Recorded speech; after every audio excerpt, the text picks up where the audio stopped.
On June 21st, 2004, Jim Donnelly arrived at New Zealand's Glenbrook Steel Mill and signed in for work as usual, but he never signed out.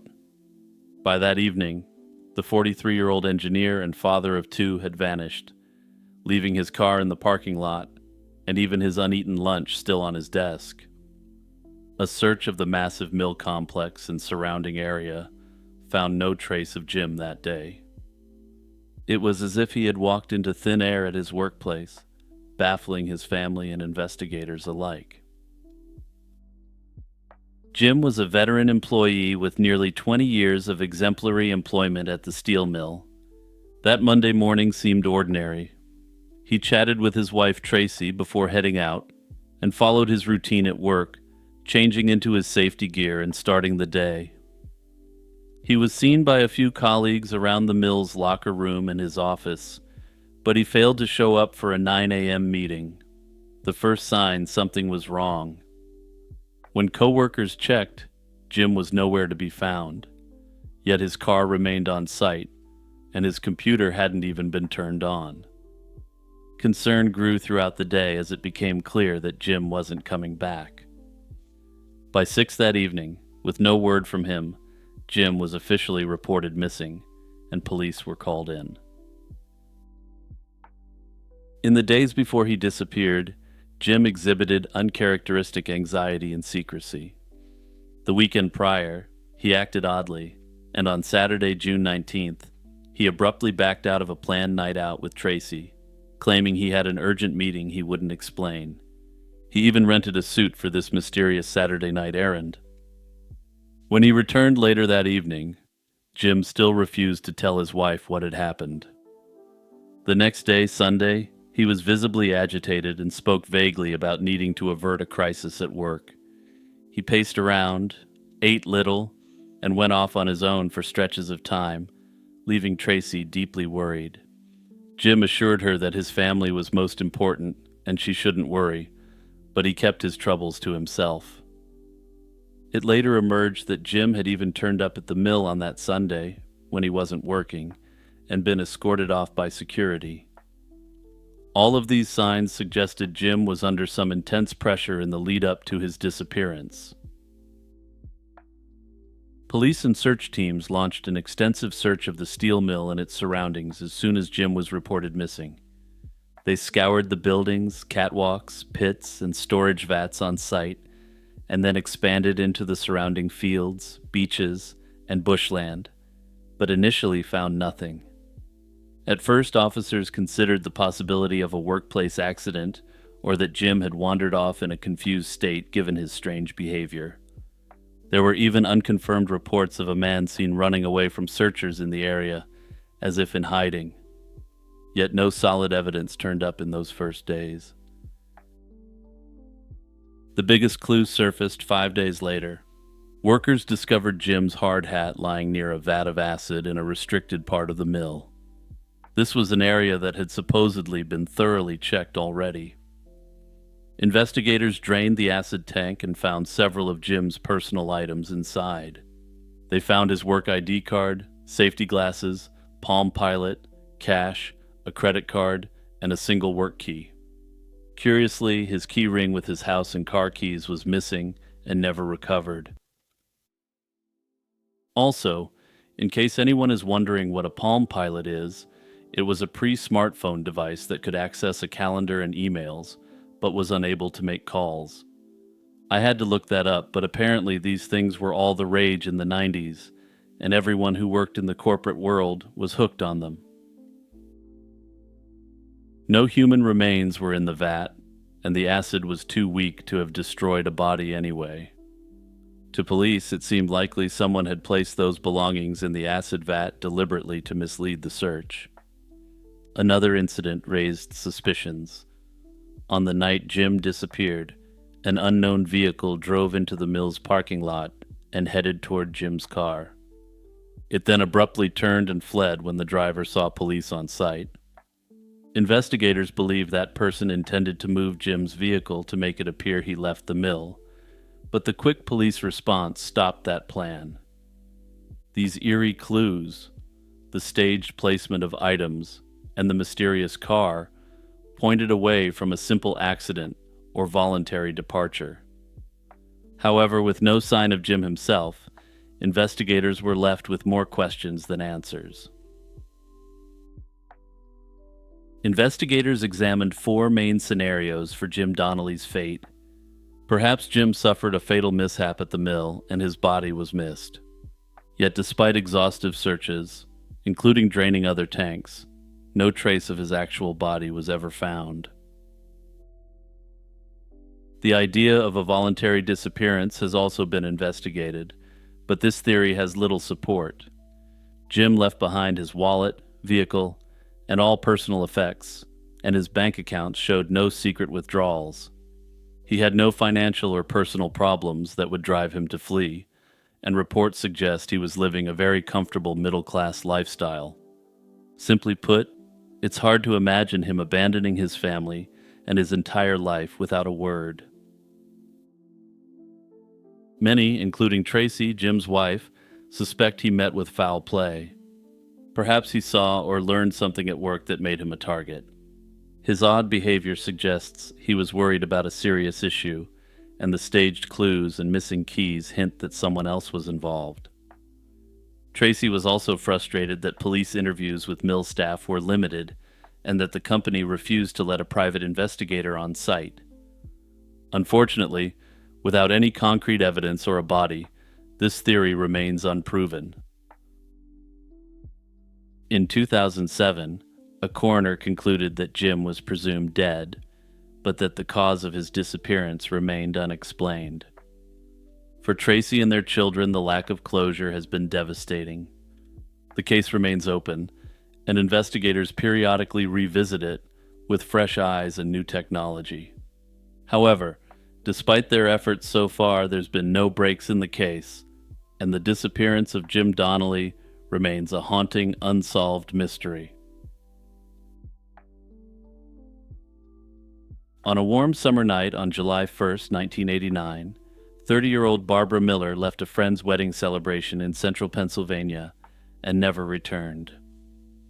Friends last saw Barbara around 8, as she placed flowers from the wedding into her car, saying she'd meet them later at a bar. She was supposed to go home, change, and rejoin the festivities, but she never showed up. As the July 4th weekend passed with no word, worry turned to alarm. Barbara's ex-boyfriend, former Sunbury police detective Mike Egan, finally reported her missing on July 5th, 1989. By then, several days had been lost, and that delay, combined with the suspicious circumstances, quickly cast a shadow of doubt over Egan. But this isn't your typical disappearance case, because it turns out that Barbara was also working as a police informant as well, but I'll get to that in a moment. Barbara's relationship with Mike Egan was volatile and, in her eyes, increasingly dangerous. In the weeks before she disappeared, she told friends she believed Egan might harm her in some way.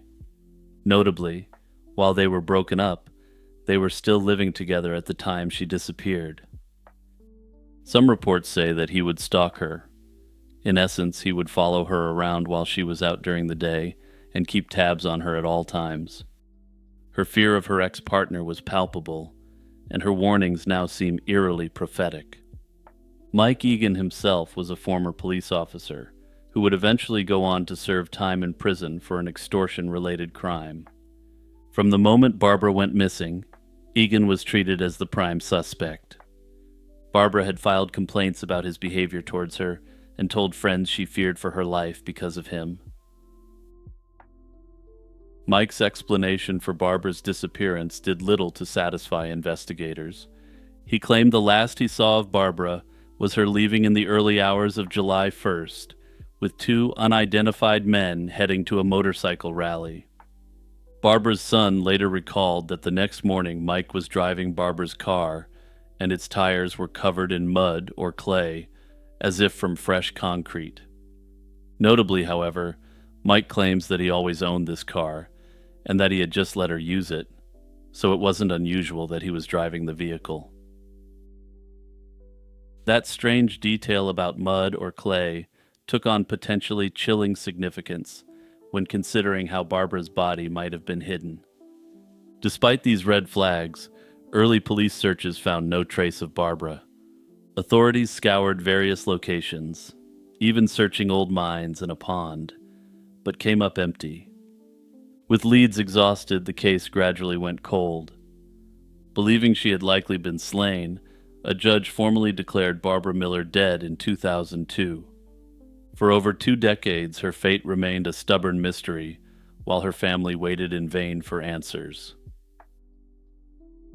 After 27 years of silence, a fresh investigation breathed new life into the case. In 2016, Sunbury's new police chief, Tim Miller, reopened Barbara's cold case following community pleas and a review of old case files. One promising lead pointed to a duplex in Milton, Pennsylvania, a home that had been rented by Egan's sister, Kathy Reitenbach, at the time Barbara disappeared. Acting on this tip, investigators obtained a warrant, and in June 2017 began excavating the basement of that house in search of hidden evidence. What they uncovered was startling. The basement had an oddly thick concrete floor and wall section that looked out of place, as if built to conceal something. Cadaver dogs brought to the scene alerted to the scent of human remains behind that wall. Investigators removed the slab of concrete and sent it for forensic analysis. Inside the chunks of cement, they found wood chips, a gruesome hint that a wood chipper might have been used to destroy a body before encasing it in concrete. What were believed to potentially be bone fragments were discovered mixed in with the concrete debris, and officials believed these remains could belong to Barbara. Now I feel the need to stress here that these were just potential bone fragments, because there's some chatter online claiming they were confirmed as bone fragments at the time. These potential bone fragments were sent to a lab for further investigation in 2017, and as of yet, there's no news about what was found. Given the passage of time, this likely means that this lead didn't turn up anything, or the so-called bone fragments weren't what investigators hoped they were. 2 main theories have emerged to explain Barbara's fate. The first theory centers around Mike Egan and suggests that he may have been involved in her slaying. Investigators suspect Barbara may have been slain during a late-night argument on June 30th, 1989, with her remains concealed inside the concrete wall of his sister's basement. Notably, this allegation is speculative, and given the lack of proof of any human remains being found in the wall, it appears not to be likely at all. Egan himself has consistently maintained his innocence, contending that police are off base in targeting him. The second theory, and the one that many believe is much more likely, is that Barbara was silenced by people involved in the drug trade. Barbara was a police informant, and she had knowledge of a local drug-related slaying and was warned to keep quiet. It's possible someone in that criminal circle decided to eliminate her out of fear she would talk. She had even let the cops know that she was being threatened for what she knew in the weeks prior to her disappearance. Notably, in one account, a separate police informant claimed that a gang enforcer referenced that Barbara had been encased in concrete. That said, this is hearsay evidence which may have been referencing a local rumor that was circulating about. Ultimately, it's unclear if the truth will ever be known in Barbara's case, but the authorities are still actively investigating more than 30 years later. Hey everyone, it's Jimmy here with a quick reminder to like, subscribe, and share this video. Also, don't forget to check out my podcast, merch store, and more by clicking the links in the description. In 1786, an unknown sailor would be slain in a manner so brutal that the story is still remembered till this day. Our story begins on September 24th in that same year at the Red Lion Inn in the village of Thursley in England. An unknown sailor, whose name has been lost to history, was returning to duty, heading on foot back to his ship docked at Portsmouth. Inside the cozy tavern, he met three sailors, James Marshall, Michael Casey, and Edward Lonegone. By all accounts, these men seemed friendly enough. The unknown sailor, described later as generous but unfortunate, welcomed their company and paid for rounds of drinks and a hot meal for the group. Such kindness wasn't unusual among wayfarers bonding over a pint, and perhaps the lonely traveler felt safer in numbers for the long road ahead.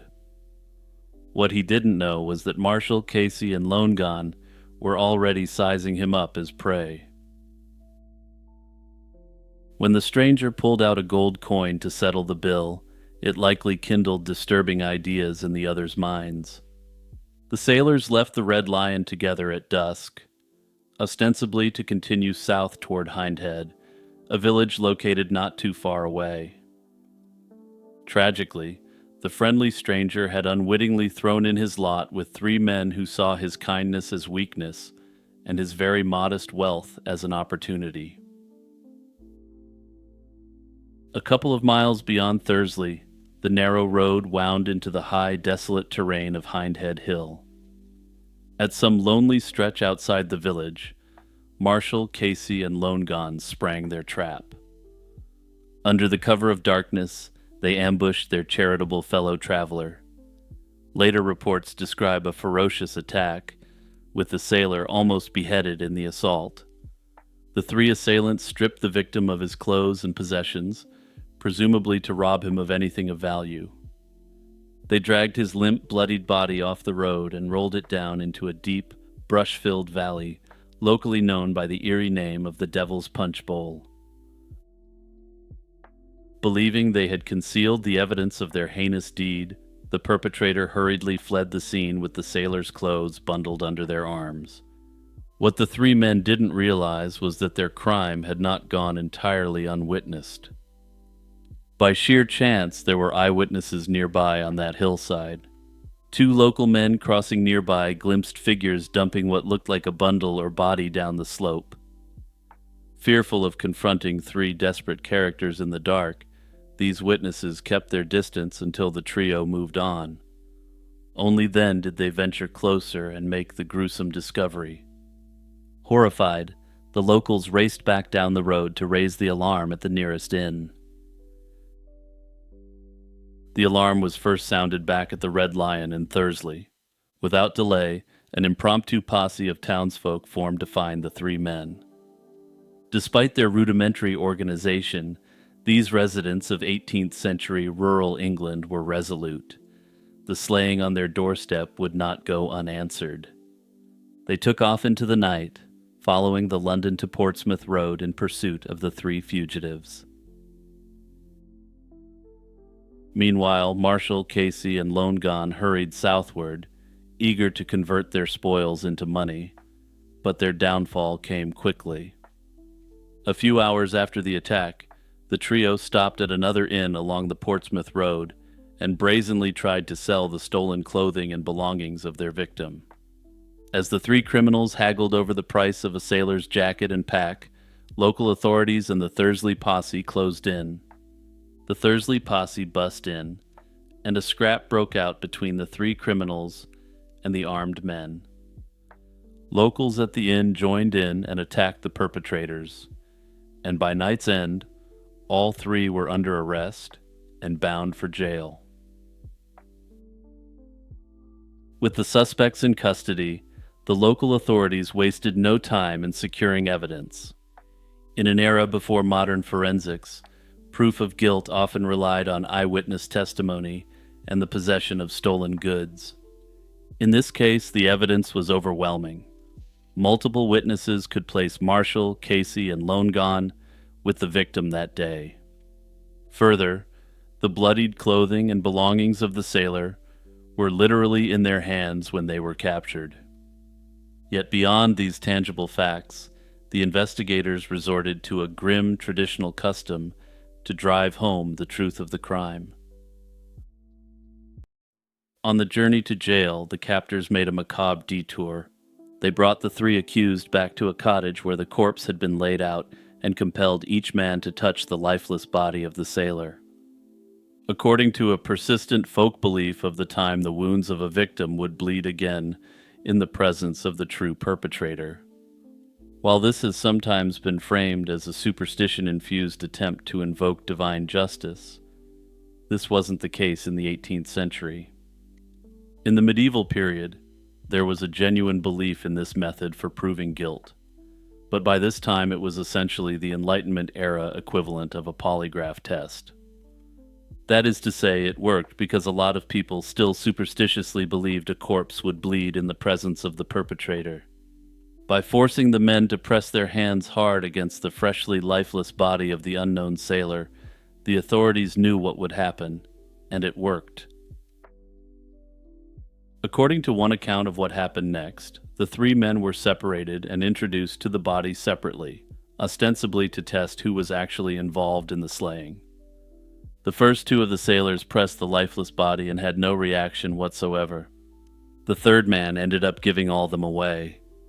He pressed on the body, saw the blood, and broke down and confessed to what he and his comrades had done, sealing the fate of every man involved. Justice in the 18th century could move swiftly, and so it did for this case. The three defendants languished in jail through the winter of 1786, awaiting the next court to convene. On April 5, 1787, a brief trial was held for all the men, and the evidence against Marshall, Casey, and Longan was straightforward and damning. Multiple innkeepers and locals from along the Portsmouth Road testified to seeing the quartet together and later seeing the suspects alone with the victim's goods. The stolen clothing, recovered from the men at the time of arrest, was presented as physical proof. Their final nail in the coffin, quite literally, was the confession of one of the men. With no credible defense to speak of, the jury needed little deliberation, and the three were sentenced to a public hanging, which was the style at the time. Unlike modern cases where condemned individuals sit around for decades working through the appeals process, the crowds wanted their entertainment. Just 2 days after the conviction, on April 7th, 1787, the sentence was carried out in dramatic fashion. Marshall, Casey, and Longan were transported back to Hindhead Hill under heavy guard. A massive crowd gathered from miles around to witness the event. As a quick aside, I wasn't joking when I said the people wanted their entertainment. Public hangings in the 18th century often attracted large crowds and had a carnival-like atmosphere, and it wasn't uncommon for vendors to sell food, drink, and trinkets at the event. Officially, in England, they were public spectacles meant to deter crime, and people would arrive early to get good viewing spots, especially for high-profile cases. If the case was high-profile enough, viewers could even get overpriced pamphlets describing the crimes committed as a dark memento of the event. Notably, the tacky, circus-like atmosphere around these events eventually became an embarrassment, which led to the end of public hangings in the 19th century. The authorities pulled out all the stops for this event. At the very spot overlooking the Devil's Punch Bowl, where the unnamed sailor had met his end, a gallows had been erected for additional effect. The authorities also built an unusual three-armed gallows so that all three men could be hanged simultaneously, supposedly as a singular example of deterrence. Regardless of the intent, the three men dropped in unison to the cheers of raucous crowds. The bodies of Marshall, Casey, and Longan were then doused in tar and suspended in iron cages, where they were left to rot where they hung. For years after, travelers on the Portsmouth Road could gaze up at the ghastly sight of three skeletons dangling there as a warning to any who might contemplate such cruelty. While the perpetrators met a disgraceful end, the unknown sailor was treated with honor and compassion by the community he had briefly touched. Villagers recovered his remains and prepared a proper burial. Though no kin came forward to lay claim, the people of Thursley adopted the sailor as their own in death. They interred him in St. Michael's churchyard with all the rites befitting a local friend and compatriot. Then, in a remarkable gesture of collective empathy, locals took up a collection to erect a gravestone over the sailor's grave. That headstone, which still stands today, is a poignant and elaborate memorial. At its top is etched a depiction of the attack itself, 3 assailants attacking their victim, and below is an inscription written in verse. The epitaph tells the story of the unknown sailor who offered kindness and received only villainy in return. From the very beginning, the mystery of the victim's identity has loomed over this tale. The unknown sailor went to his grave without a name, but that hasn't stopped generations from wondering who he really was. Witnesses described him as being a younger man in his late 20s up to his mid-30s. He spoke of heading to Portsmouth to rejoin his ship, which implies he was on shore leave or had been visiting family or had business in London. These hints suggest he was potentially simply a serviceman returning to duty. For 2 centuries, there were effectively no clues that were publicly known until historian Peter Morey dug into family lore and newspaper archives. In a 2000 book, he highlighted a 1932 letter from Anne Macmillan to the local newspaper. She claimed the victim was her great-uncle, brother to Samuel Hardman of the 10th Light Dragoons. She recalled he came from a prosperous Lambeth family and left an unclaimed inheritance. Notably, the name of this uncle wasn't noted in the letter, but this allowed the web to be unraveled slightly. Morey then confirmed Samuel Hardman's existence in Lambeth and uncovered an Edward Hardman born there in 1752, who was Samuel's brother. Given that Edward would have been in his mid-30s, if Anne's letter was accurate, this would make him a strong candidate for the unknown sailor. Though no naval records explicitly name Edward, this theory offers the most convincing identity yet. Interestingly, we have a preserved gravesite for the unknown sailor, and given that we know the family he's supposedly connected to, this case could actually be solved. DNA analysis could either prove or disprove if the unknown sailor is related to this family. Further, it's possible that even if this doesn't work, genetic genealogy could be used to get a better sense of who he was. Notably, while England has stricter laws about this sort of thing, it's almost certain that someone from this man's family immigrated to America or Canada in the meantime. If so, their genetic information may be used to provide a clue as to who the unknown sailor is. From there, it would be possible to go through Royal Navy archives and determine if a potentially connected sailor failed to report back for duty. That said, of course, this is working under the assumption that there's a surviving muster roll, but it's a distinct possibility. On a moonless night with the sea like glass, a lone sailor suddenly sees a colossal black humanoid shape rising from the depths. 2 huge eyes, glowing in the darkness, glare from a bulbous bald head as a sudden squall erupts around his boat. This is no normal storm. It's the wrath of an umabozu, the legendary sea monk of Japan's oceans. For centuries, Japanese mariners have whispered about this malevolent sea spirit whose appearance in calm waters foretells disaster. The umibozu was first documented in the 17th century. Its name is inspired by a round, shaved head resembling a Buddhist monk's head. In countless coastal legends, the umibozu is described as a massive black humanoid figure rising from the ocean, usually visible only from the waist up. It has a mostly featureless form with only 2 large, staring eyes on its face. The creature can tower over 30 feet tall, easily dwarfing fishing boats and smashing them to splinters if angered. Edo period artists even portrayed the umibozu in woodblock prints confronting sailors, cementing its fearsome reputation. No single folkloric origin story exists for this entity, but several ideas circulate in the lore. One suggests it's the vengeful spirit of a drowned monk cast into the ocean depths, transformed into an angry sea ghost.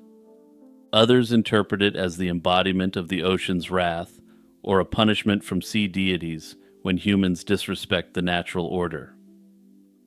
Other tales were more localized, and by the 1800s, nearly every Japanese fishing community had its own umebozu origin tale that reflected local realities.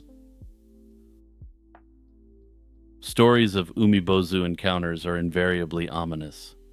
The creature typically appears on eerily calm nights, its sudden emergence causing winds to howl and waves to crash out of nowhere. Fishermen would find a gigantic black head looming over their vessel before chaos strikes. In many accounts, the umebozu demands a barrel from the crew, a request that heralds doom. If given a container, the monster uses it to hurl seawater into the boat, flooding the hull until the ship capsizes. Legends say the only hope for survival is to hand over a bottomless barrel. Unable to scoop water with a barrel that has no bottom, the confused umebozu can be stalled, buying sailors time to escape while it struggles with the useless container. This trick appears in many folk tales as the sole way to outsmart the otherwise invincible creature. Over time, many explanations have been proposed for what the umebozu really is. Some folklorists interpret the umebozu as a cautionary myth. It personifies the sea's anger and divine retribution, teaching sailors to respect the elements and follow maritime traditions, or else the ocean will take revenge. In this view, the legend served as a supernatural reminder to keep seafarers humble and vigilant.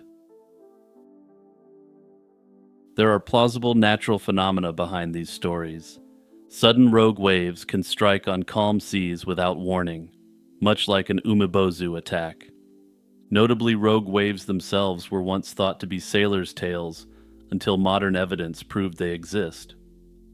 And when I say modern evidence here, I really do mean virtually contemporary evidence. Rogue waves were proven to exist in 1995. The ocean's depths hide large animals that, seen partially, might inspire monster legends. Giant squids or octopuses breaking the surface could be perceived as huge tentacled forms, and surfacing whales or enormous jellyfish might look like a black mass in the waves. Even in recent decades, fishermen have often described massive unknown creatures at sea, further fueling the umebozu legend. Under this theory, perhaps the umebozu could actually be an as yet undiscovered creature lurking the depths off the coast of Japan. Of course, none of this explains the supernatural element of the claim, or why a real sea creature would be asking for a barrel like it's handing out a quest in a video game. Of course, perhaps the umebozu just springs from the imagination of sailors under stress. It could be an ancient legend that gives a name and shape to the dread one feels when confronting the vast, dark ocean.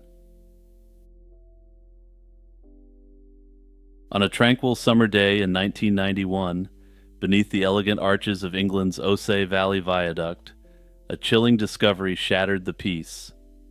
A young man's body was found hanging from a tree on a railway embankment just south of the viaduct, near the village of Balcombe in West Sussex. Over 3 decades later, this man remains unidentified, known only as the Balcombe John Doe. The John Doe was a young white male, estimated between 20 and 25 years old, about 5 feet 10 inches tall with dark brown curly hair and brown eyes. There were no signs of foul play, and the cops later noted that nothing suspicious was evident in his death. Yet the absence of identification and the mystery of his presence in that location turned this into an enduring investigation rather than a closed case. The young man carried no ID, no letters, and no obvious clues to his name or origin. He was ultimately laid to rest in a local churchyard, buried at St. Peter's Church in Ardingly, West Sussex, not far from where he perished. A simple grave holds his remains, but even today it bears no true name. Although his identity was a mystery, the Balcom John Doe was not without personal items. In fact, the belongings found with him painted a poignant, if incomplete, picture of his life and possible journey. He was dressed in a blue denim jacket and jeans, a sweater over a gray shirt and blue t-shirt, white socks, and brown suede walking shoes. These were all topped off by a red and blue waterproof jacket, practical clothing for a young traveler. Among his possessions, investigators found a brown leather wallet with a bit of cash, a cassette player, 2 Beverly Craven music cassettes, and a Woolwich Building Society pen. Perhaps most striking was his choice of luggage. A small blue backpack decorated with a Mickey and Minnie Mouse motif, the kind a younger student might carry on a trip. He also carried a tourist map of London, suggesting he had been visiting the capital as a sightseer. Even his eyeglasses were notable, described as John Lennon-style round glasses with tinted lenses in a French-made Morel frame, hinting at an international connection. Without a concrete identity, theories have flourished. One compelling theory is that he may have been French or from a French-speaking country. This is supported by 2 intriguing clues.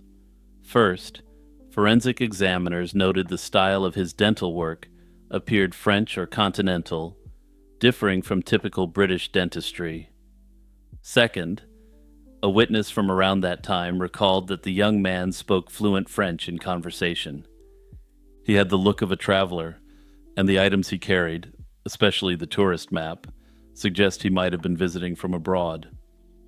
Perhaps he was a student or backpacker touring England, passing through London and making his way south. Notably, Balcom isn't far from London's Gatwick Airport, a likely entry point for foreign visitors, which lends weight to the idea that he wasn't local. Others have speculated that he could have been from elsewhere in Europe or even Canada, essentially any background that would explain fluent French and no UK records. Unfortunately, the story of the Balcom John Doe hasn't received much attention at all, which may be why his case hasn't been solved. The story of his disappearance may be very well known, and it may simply be that no one has yet put 2 and 2 together. For now, however, we only know one half of his story, with the other portion of his story likely out there somewhere on the internet or in a police file, just waiting to be linked up.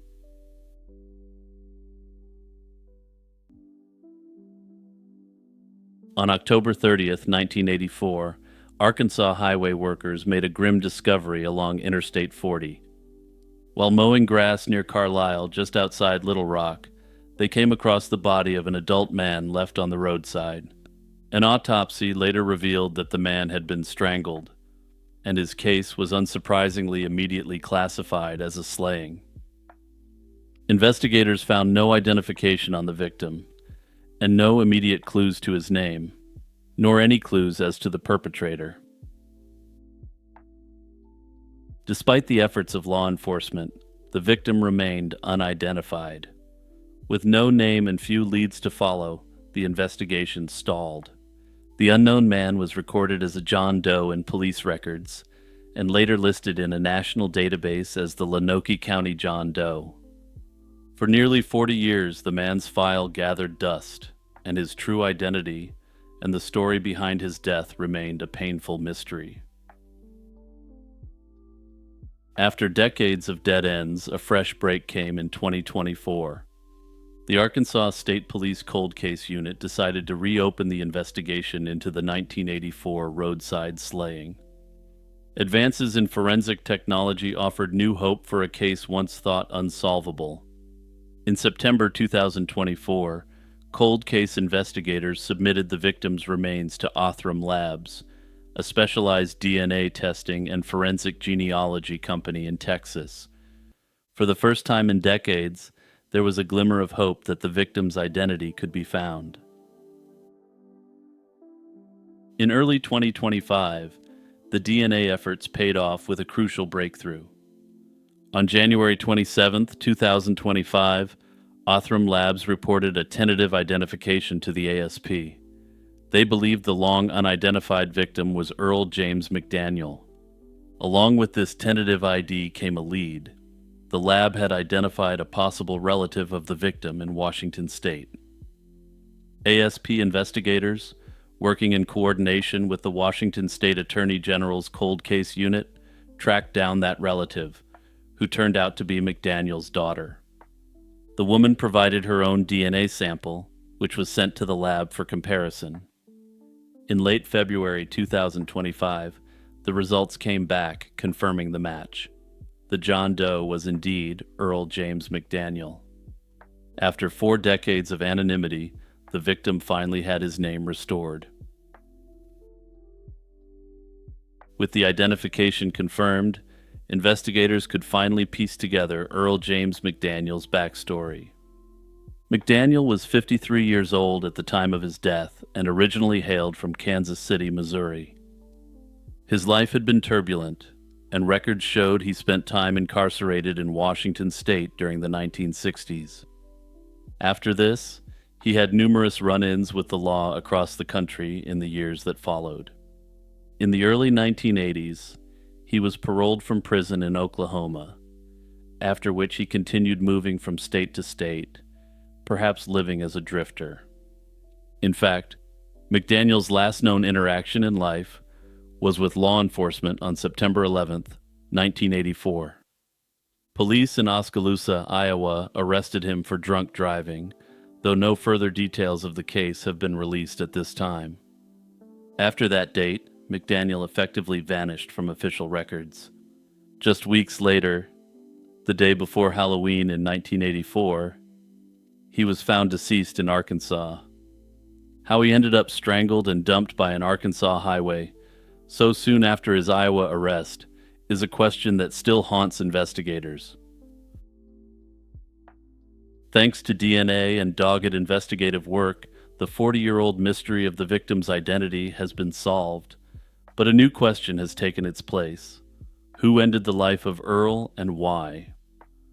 The most common speculation is that his criminal past caught up to him and he ran afoul of a much more dangerous individual. That said, this is purely speculation at this time. The authorities have not indicated what further evidence they have from the scene, or if there are any DNA profiles which may be associated with the perpetrator.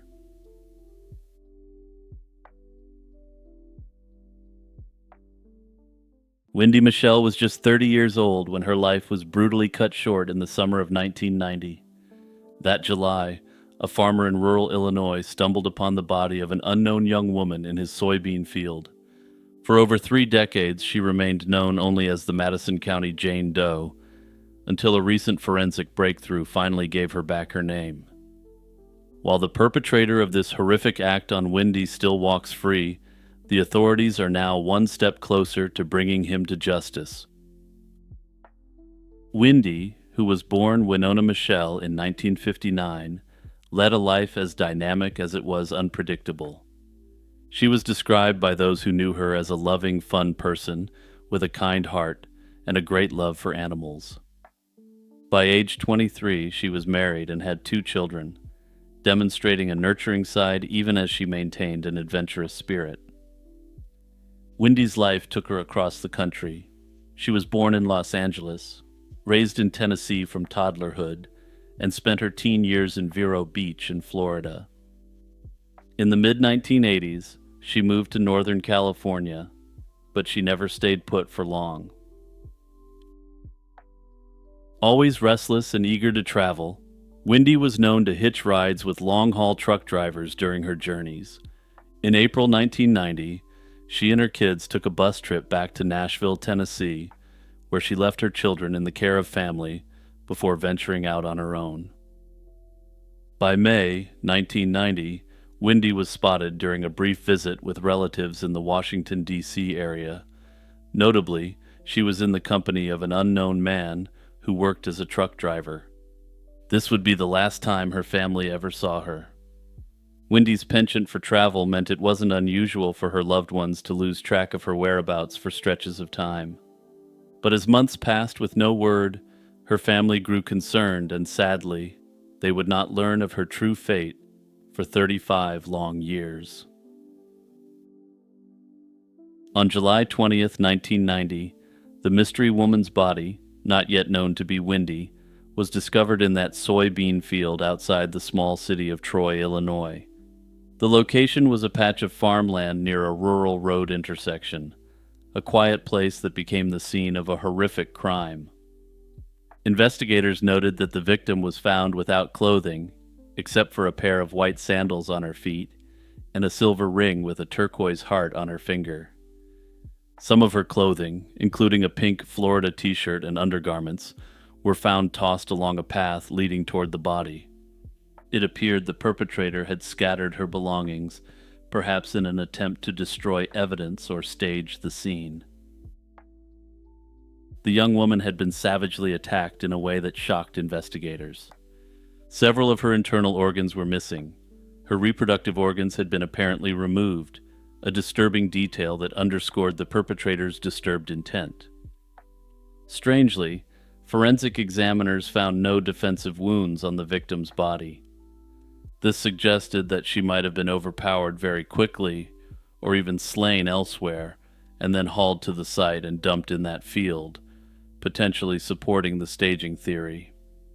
The condition of the remains indicated she had likely been deceased for at least several days, but perhaps even as much as a week, before the farmer came across the body. Notably, the length of the post-mortem interval, the period between when the individual perished and when they were found, may play a role in whether this case gets solved. But I'll get into that shortly. For now, back to 1990. The Madison County Sheriff's Office launched an intensive investigation, pouring hundreds of hours into chasing down leads. They had the unenviable task of trying to identify a victim with no name and no obvious connection to the area. Detectives circulated forensic sketches of the woman's face and carefully preserved the evidence found with the body. The case was entered into national databases for missing and unidentified persons, hoping to match the Jane Doe to someone reported missing, but no match turned up. Despite their efforts, the trail went cold, and as months turned into years, and then decades, the Madison County Doe case remained unsolved. The victim's identity a stubborn mystery. She was laid to rest in a local cemetery under a headstone that gave no name, only an epitaph for a Jane Doe who had been cruelly taken before her time. For nearly 35 years, Wendy's family had no idea what became of her. They feared the worst after so long with no contact, but they had no closure and always held on to hope that she was somewhere out there alive. Meanwhile, her case file sat gathering dust until late 2024, when advances in forensic science offered new hope. Investigators decided to take a fresh look at the cold case using modern DNA technology. The Madison County Sheriff's Office teamed up with the Illinois State Police Crime Lab and Othram to re-examine physical evidence from the 1990 crime scene. Othram's scientists applied cutting-edge forensic-grade genome sequencing to build a comprehensive DNA profile from the tiny, degraded samples. From there, they turned to forensic genetic genealogy, a method that involves comparing the unknown DNA profile to genealogical databases to find familial matches. By early 2025, this DNA sleuthing paid off, and Othram's team discovered genetic matches that led them to potential relatives of the unidentified victim. Detectives tracked down these family members and obtained reference DNA swabs from them, which confirmed the relationship.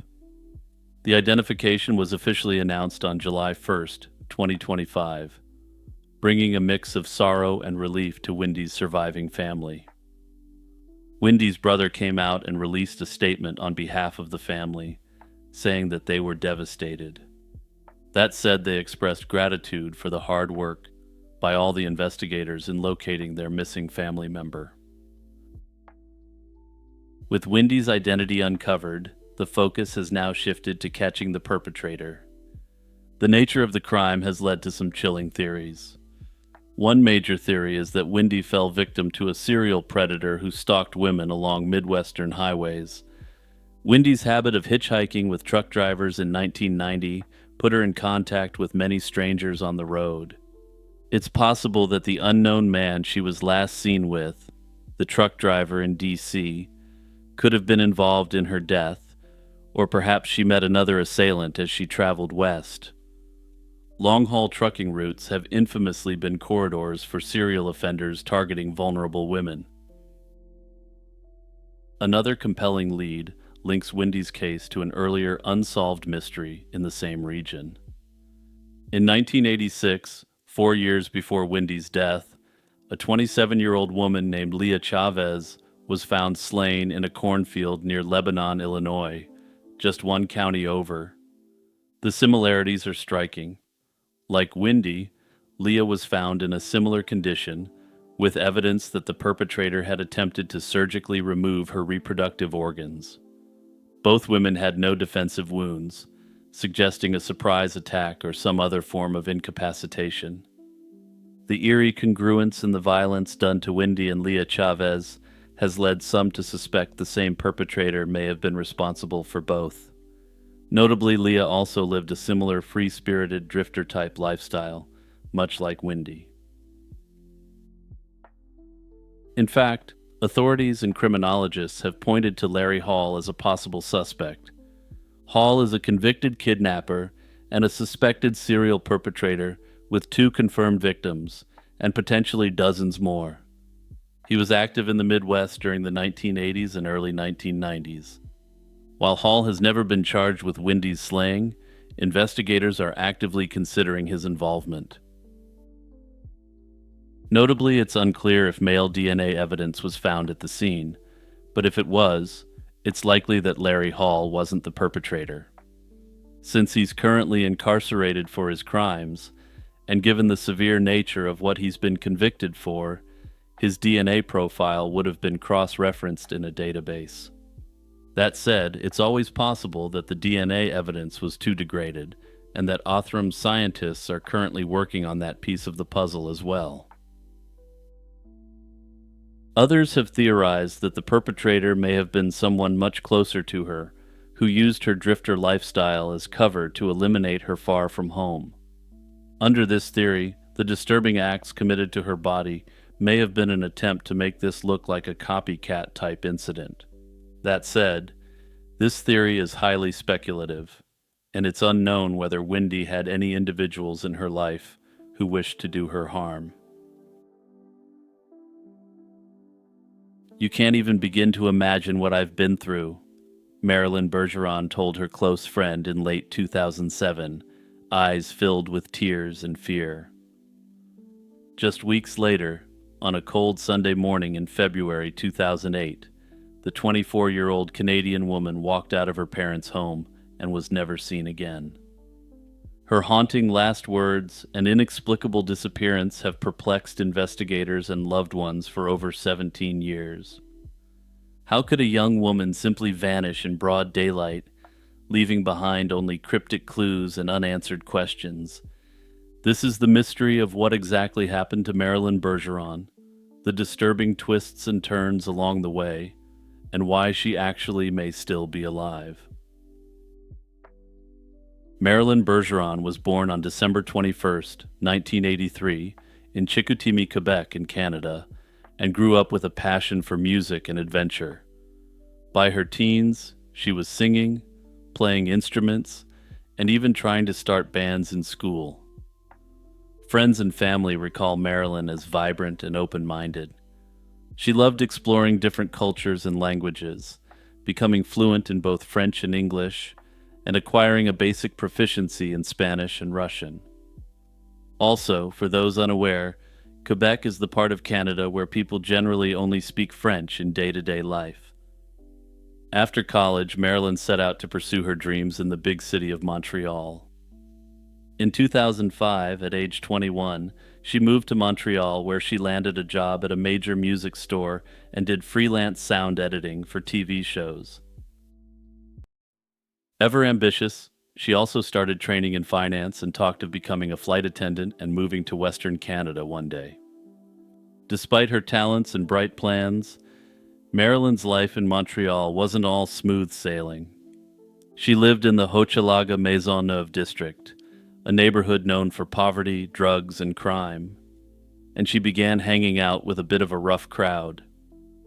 According to those who know her, Marilyn took up a you only live once 80s rock star type of lifestyle. By late 2007, Marilyn's loved ones noticed a drastic change in her. The once upbeat young woman had grown withdrawn, fearful, and sad, as if burdened by a secret trauma. Something had happened to Marilyn in Montreal. Something so terrifying that she abruptly decided she could no longer stay there.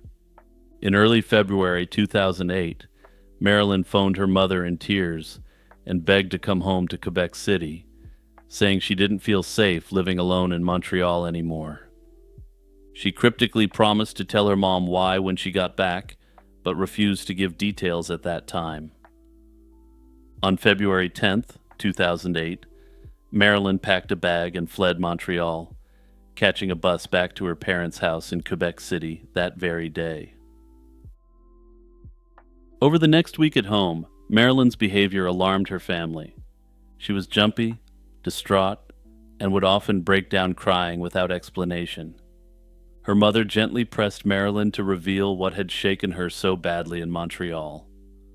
She went along all the usual lines of questioning, trying to figure out if she had substance abuse problems, debt issues, or boyfriend troubles, but Marilyn insisted she didn't. Finally, her mom asked the unthinkable. Had her daughter been assaulted in some way? At that, Marilyn fell silent, her face twisting in pain as tears flowed, an answer in itself, and her mother suggested that she talk to a psychologist. Despite her inner turmoil, Marilyn tried to regain some normalcy that week. She quit her Montreal job, retrieved her remaining belongings with her parents' help, and attempted to move on. By Saturday, February 16th, 2008, she had officially moved back in with her family, seemingly ready to start fresh in her hometown. However, sadly, Marilyn never got that fresh start, and the very next morning, she would vanish without a trace. Sunday, February 17th, 2008, began like an ordinary winter morning in Quebec City, but it would become infamous as the day Marilyn Bergeron disappeared. At around 10 that morning, Marilyn came downstairs dressed to go out. She wore gray velvet pants, tall black suede boots, and a long black overcoat with faux fur trim on the hood. Her parents were surprised when Marilyn said that she was heading out for a walk. Marilyn had been home for just one day, and with everything that had been going on, they expected her to chill out a bit. Her mom asked if she could join her daughter on the walk, but Marilyn insisted on going alone. Before leaving, Marilyn made a point of taking along a credit card her father had given her for emergencies. Interestingly, though, she left behind all her other ID and personal documents. With a quick promise to be back that afternoon, Marilyn walked out the door into the chilly February air, leaving her worried mother on the doorstep, wondering what was happening. Hours passed with no sign of Marilyn, and unbeknownst to her family, Marilyn's short walk turned into a mysterious odyssey across the city that day. She appeared all over Quebec City on surveillance video throughout the day, appearing visibly nervous throughout.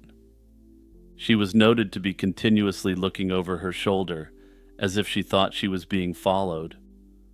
She also attempted to withdraw money from an ATM, but entered her PIN incorrectly a number of times.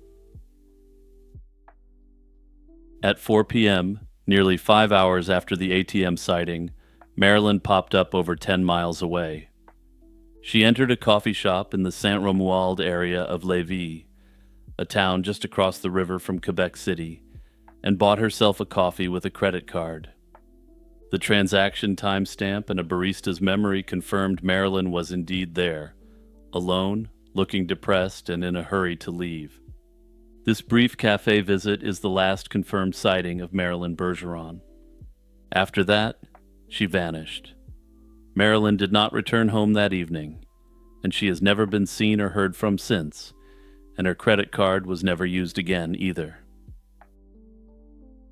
The distance between Marilyn's house and that coffee shop is significant, roughly 15 miles, including a bridge across the wide frozen river. It would have been an arduous trek on foot in the middle of a notoriously cold Canadian winter, and Marilyn wasn't dressed for a long hike through snow. Her family strongly believes she didn't walk there herself. They suspect someone gave her a ride, or that she hitched a lift with a stranger. Notably, some believe that she may have been looking back at a vehicle while she was doing that ATM transaction, though this hasn't been confirmed. Marilyn's parents reported her missing to the police that night, and surprisingly, the investigation kicked into gear quickly. I'm so used to having to say that nothing was done for the first 2 or 3 days, but thankfully, this wasn't the case here, which is why so much evidence could be preserved. Despite exhaustive efforts in 2008, no meaningful leads surfaced immediately. The winter snow eventually melted, seasons changed, and still the Bergeron family had no answers. In fact, nearly 2 years passed in silence before a potential break in the case finally emerged. In January 2010, veteran crime reporter Claude Poirier received an unusual phone call from a man in Hawkesbury, Ontario. This is a small, predominantly French-speaking town right on the border of Quebec and Ontario. This caller claimed he recognized Marilyn Bergeron. He said he had seen her frequently over the past year in Hawkesbury, always accompanied by the same young man. According to this tipster, Marilyn appeared to be living in the area, moving around town from place to place with that man. Others in Hawkesbury backed up his story. Some regulars at a local restaurant believed they had also spotted Marilyn dining there with a man after being shown her photograph. Some of these reports painted an unsettling picture. Marilyn looked under pressure and almost captive during these sightings. The Hawkesbury sightings in 2009 to 2010, if true, suggested that Marilyn might have remained alive for at least a year after vanishing and had traveled far from Quebec City. It also raised the chilling possibility that she was being held against her will across provincial lines. Her family took this information seriously and urged police to investigate the Ontario leads. Quebec City Police did check out the tips, even collaborating with Ontario authorities, but frustratingly, nothing conclusive came of it. Law enforcement remained as baffled as ever, and officially Marilyn's status stayed missing. The authorities maintained that there was still no proof of any crime having occurred, nor proof that Marilyn was alive or dead.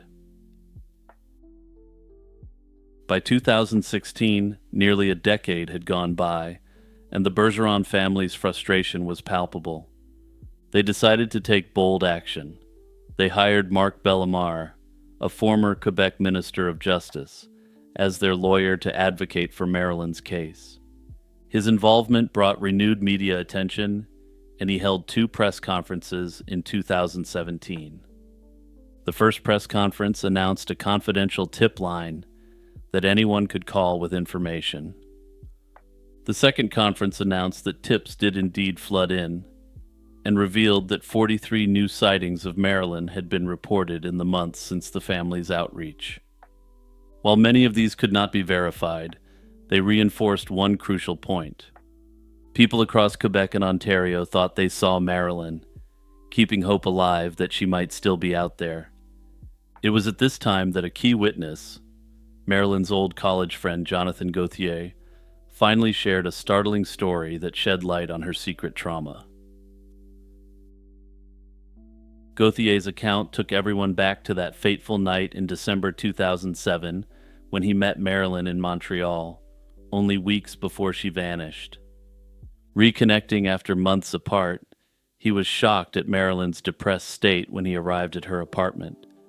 She was sitting in the dark, listening to melancholy music. They went to a party together, and there Marilyn ran into another friend. Something about that encounter triggered Marilyn's anxiety. She became agitated and asked Gauthier to take her home immediately. Back at her place, Marilyn broke down sobbing uncontrollably. Gauthier spent hours trying to console her and find out what was wrong. Gauthier recalled Marilyn saying he couldn't even imagine what she'd been through, and that she wouldn't tell him because she didn't want to put him in danger. This chilling conversation was the last time he ever saw his friend. Hearing it retold in 2017, Marilyn's family and the public now understood just how petrified she had been of whatever happened in Montreal. Despite new information and the family's tireless advocacy, the mystery still lingered, and this new witness reinforced what Marilyn had said to her own parents. Then, in October 2022, nearly 15 years after Marilyn disappeared, another dramatic twist emerged. At a press conference held in Hawkesbury, Mark Bellemare and Marilyn's parents introduced a key witness named Guy Salico, who had come forward with an eerie story. Salico recounted that on one cold, rainy night in December 2009, a young woman had knocked on his door in Hawkesbury at about 2 or 3. The woman was shivering, soaked from the rain, and dressed in just a light jacket, a white t-shirt, jeans, and high heels. Clearly not attire for the winter weather.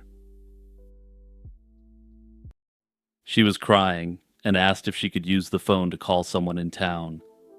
Salico and his partner brought the distressed visitor inside, gave her a towel to dry off, and let her make a phone call.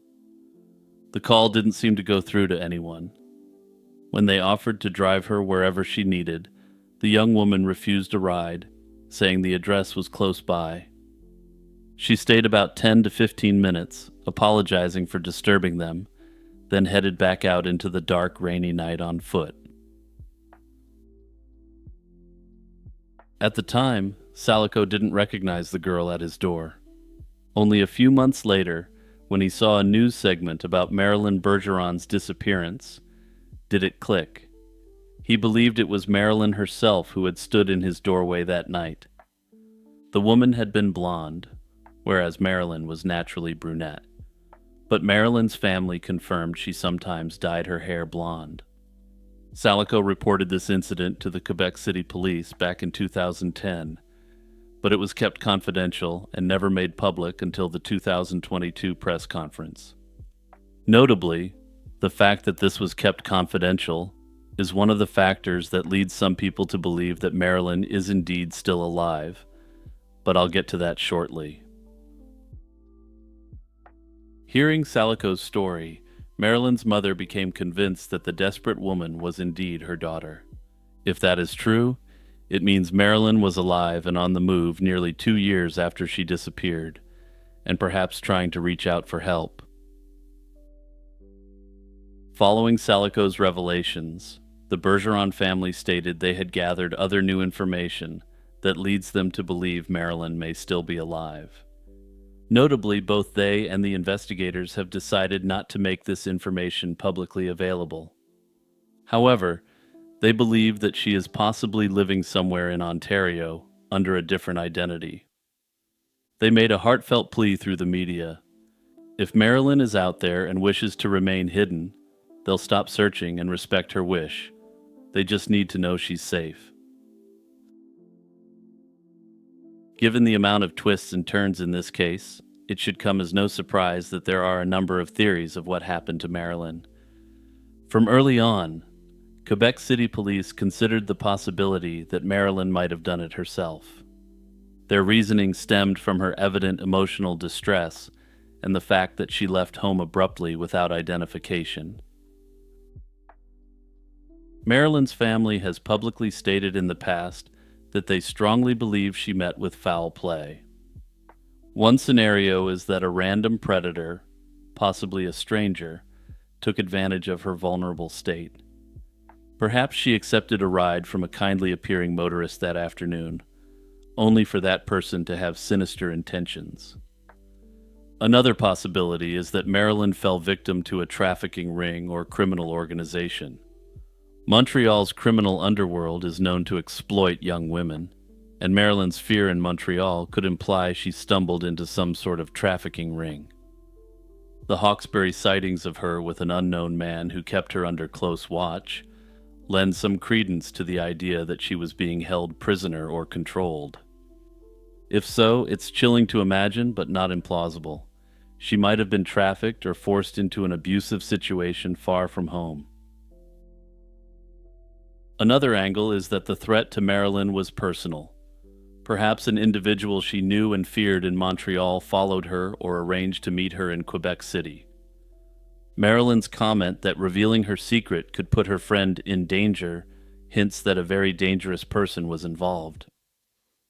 Some believe that this could be a controlling stalker ex-boyfriend, and that any unrelated male figure in her life would necessarily be put in danger due to this stalker.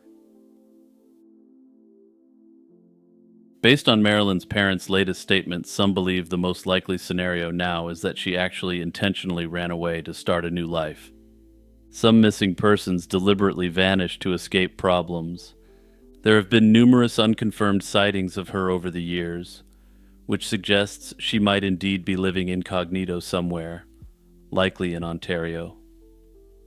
Perhaps Marilyn felt so unsafe due to whatever happened in Montreal that she decided to completely erase her identity and live under the radar. She might have dyed her hair, changed her name, and cut off all contact to protect herself and her family.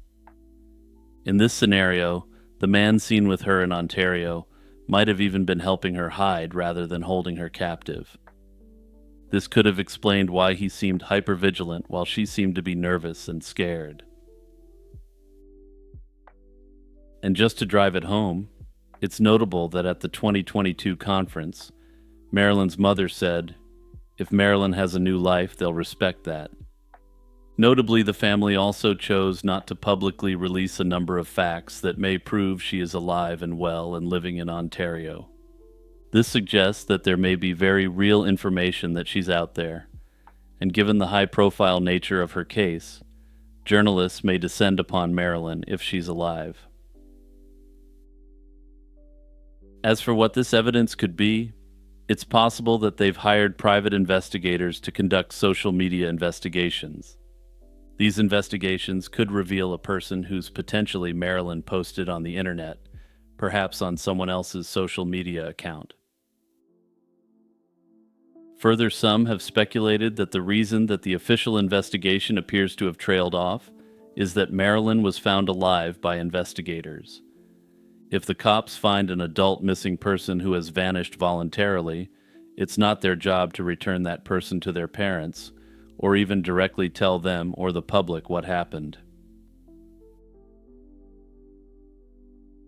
Hey everyone, it's Jimmy here, just checking in on everyone, so let me know what you're up to these days. Also, I realized today that I haven't done a live stream since February, and I'm thinking of doing one again relatively soon. If you missed out on them back in the day, it's basically just me talking with everyone in chat while I have some of my content playing in the background. Anyway, let me know in the comments if there's any interest. Also, there's some links in the description, so check them out if you want to help out my channels even more. In the early hours of July 5th, 2000, a quiet factory in Seabrook, New Hampshire became the scene of a baffling mystery.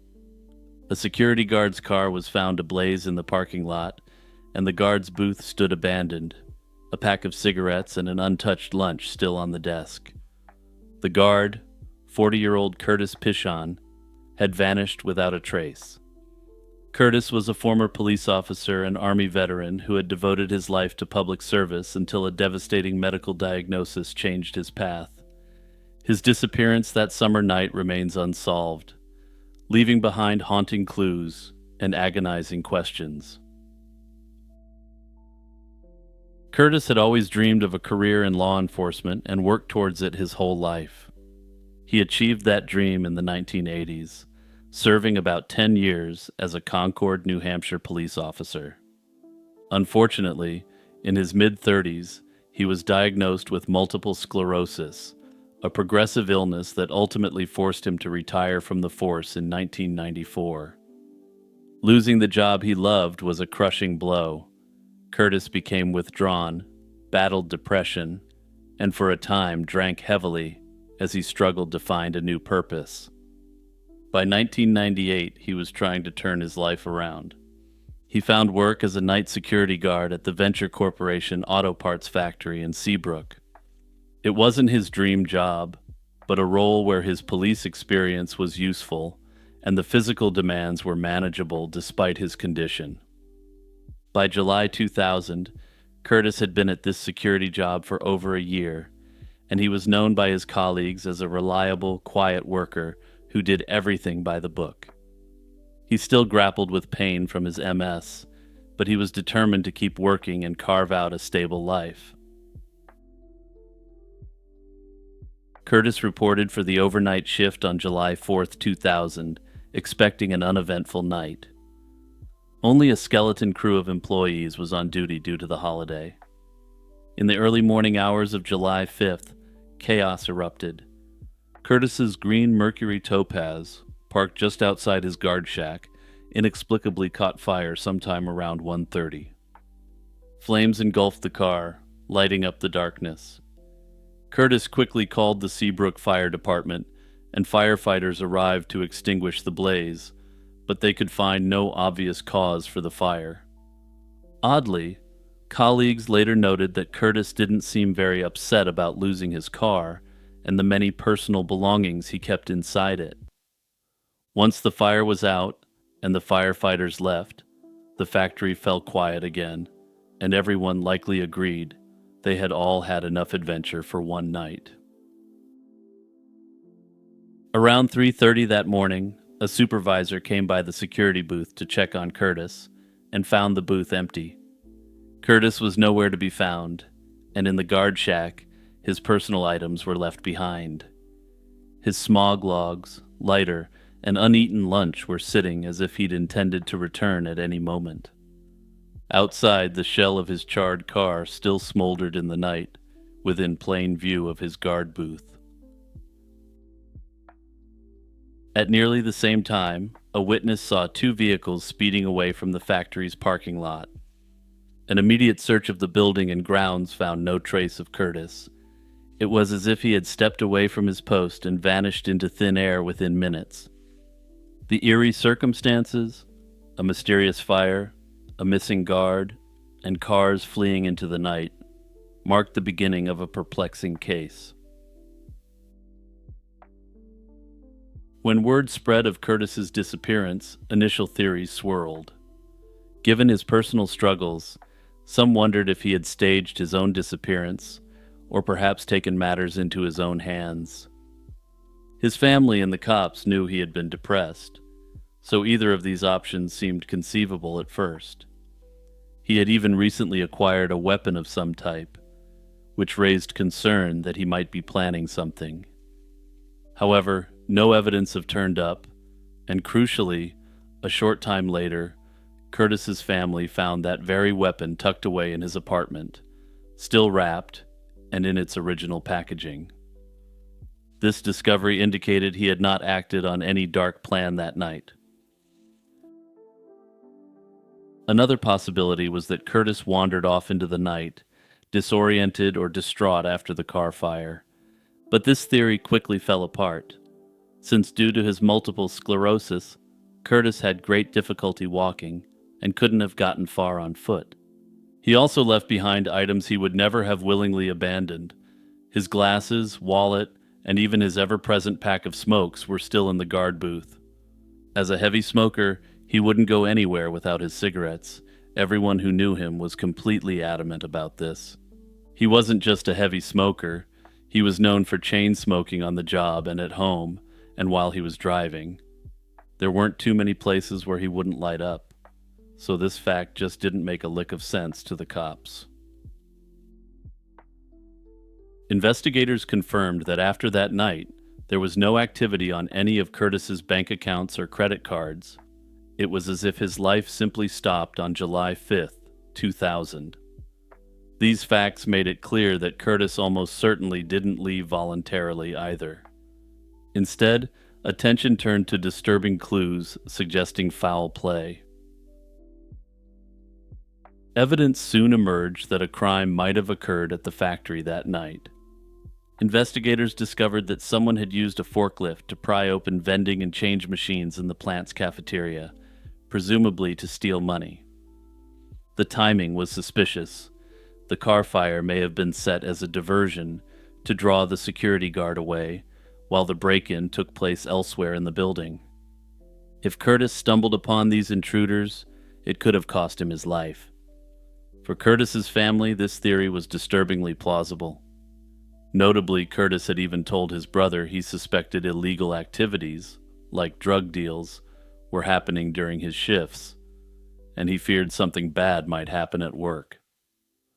The witness report of 2 cars speeding away reinforced the idea that multiple accomplices fled the scene after Curtis vanished, likely taking him along.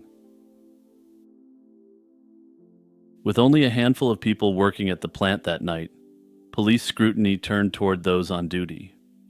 One name soon stood out: Robert April, a co-worker who had been present when Curtis disappeared. In 2008, April allegedly told someone that he was responsible for the missing person from Seabrook, and then later even allegedly boasted that he had buried the body. This was, of course, an obvious reference to Curtis, if this hearsay is to be believed. And I really do need to stress that this is something some guy claims he overheard some other guy saying. Police later searched April's property, even digging up a suspicious concrete-filled pool, but found no trace of Curtis. April refused to cooperate with investigators, and although authorities have officially stated that they suspect he was involved, the lack of evidence has prevented any arrests. To this day, the case remains officially unsolved, with April being the lead suspect. The other individuals, if there were any others involved, as is suggested by the multiple vehicles, remain unknown. Notably, the cops haven't hinted at a motive as to why they believe April was involved in this crime. Curtis's family had him legally declared dead in 2008, but they have never stopped searching for answers. More than 25 years later, the disappearance of Curtis Pishon remains a haunting mystery. His family is absolutely certain he met with foul play, and they know he would never have willingly stayed away so long.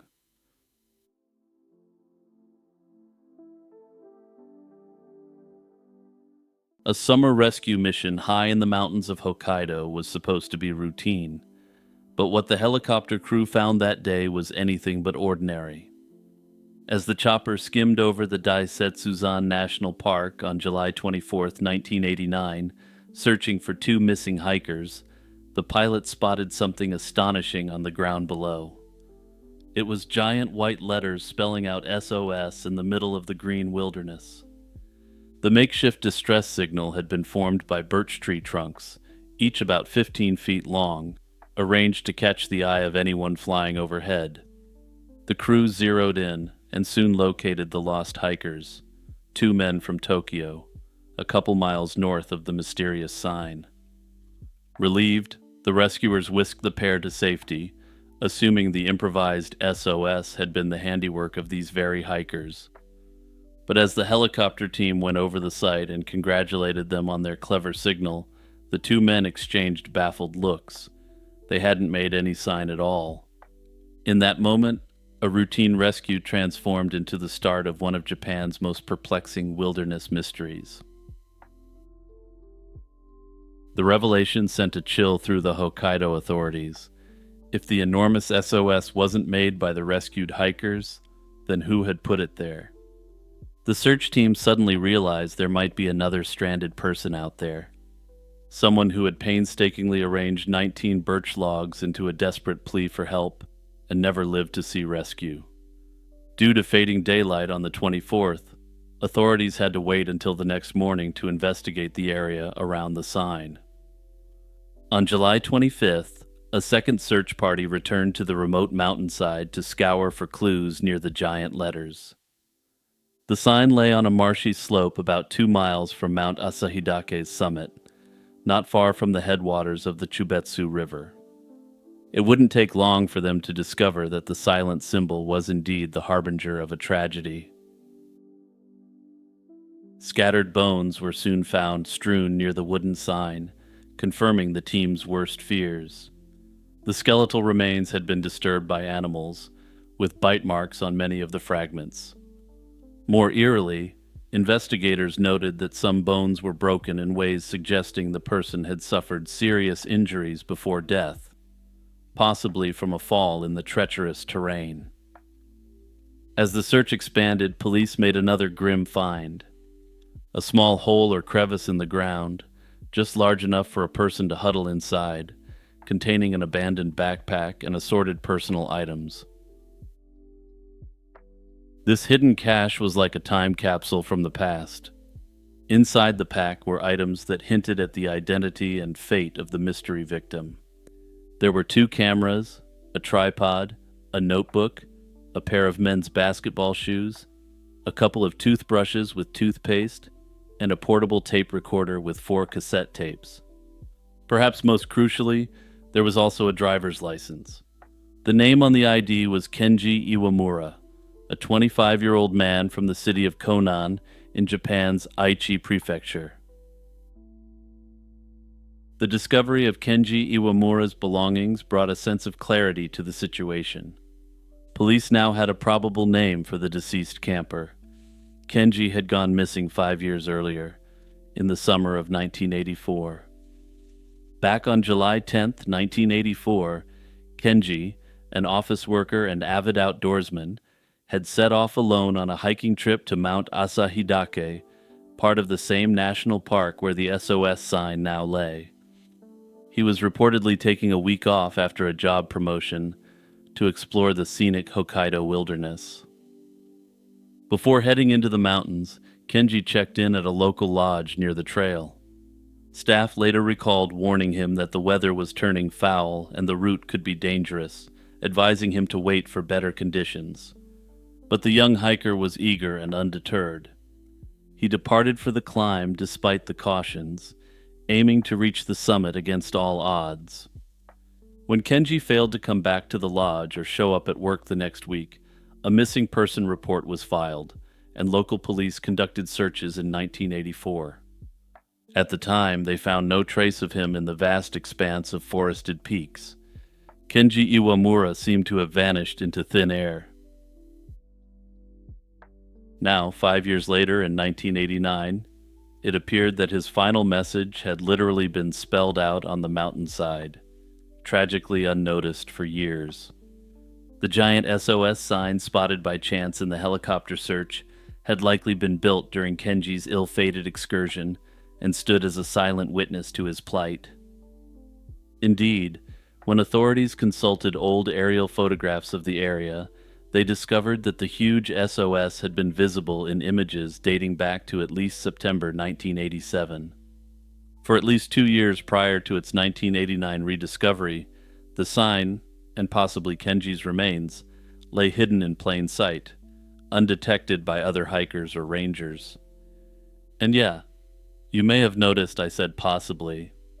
This is where things start getting really weird. With Kenji's ID and gear now in hand, investigators initially assumed the recovered bones were his. However, this case was about to take another bewildering turn. The skeletal remains were sent to Asahikawa Medical University for analysis, and the first reports came back with a shocker. The bones appeared to belong to a woman, approximately 20 to 40 years old. Kenji was male, so this finding raised troubling questions. Did another person die alongside Kenji Iwamura? The media latched onto the idea that an unidentified woman had perished there, fueling wild theories. Yet there were no reports of a missing female hiker in the area, and everyone who knew Kenji insisted he had gone hiking alone. Faced with these perplexing findings, authorities turned their attention to the tapes recovered from Kenji's backpack. Perhaps they could shed light on what happened in those final moments on the mountain. On July 27th, 1989, a police team played the 4 cassettes, not knowing what they would hear. 3 of the tapes contained nothing unusual. They were filled with music, notably theme songs from popular 1980s anime TV shows. It later came out that Kenji was something of an otaku and had carried those tapes with him on the hike. But it was the 4th tape that turned the investigation on its head.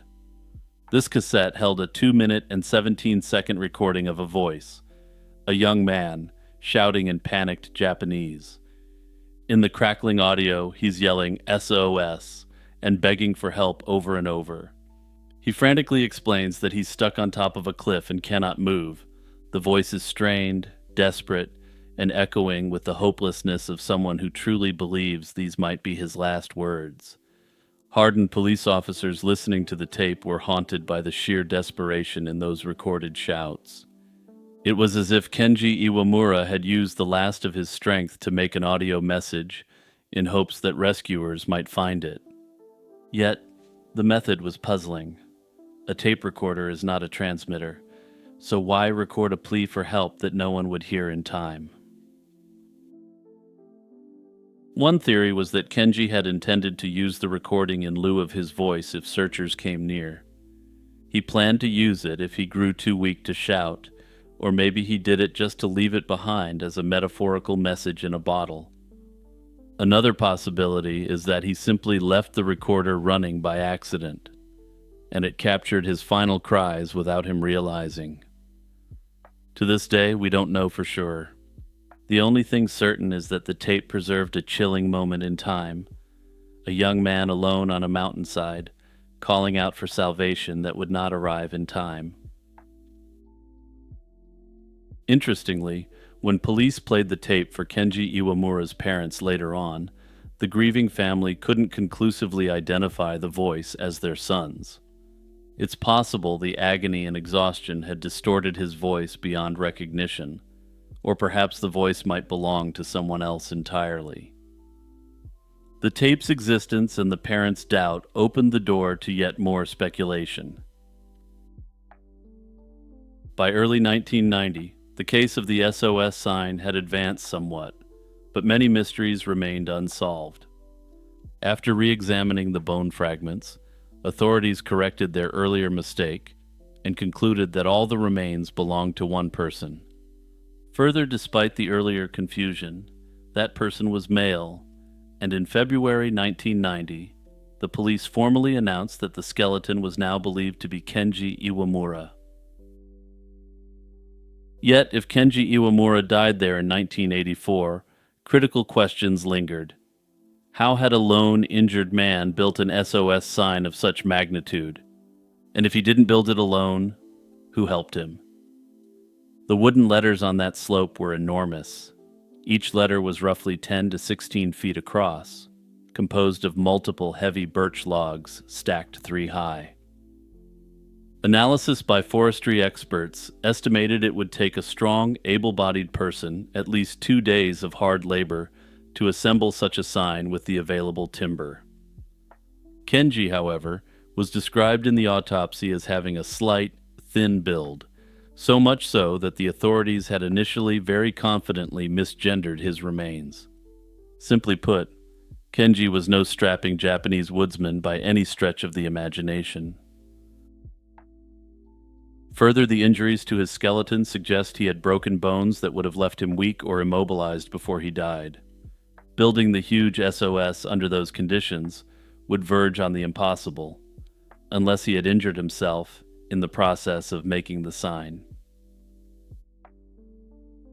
Furthermore, no axe or saw was ever found at the site, while the logs could have been deadfall, already fallen trees.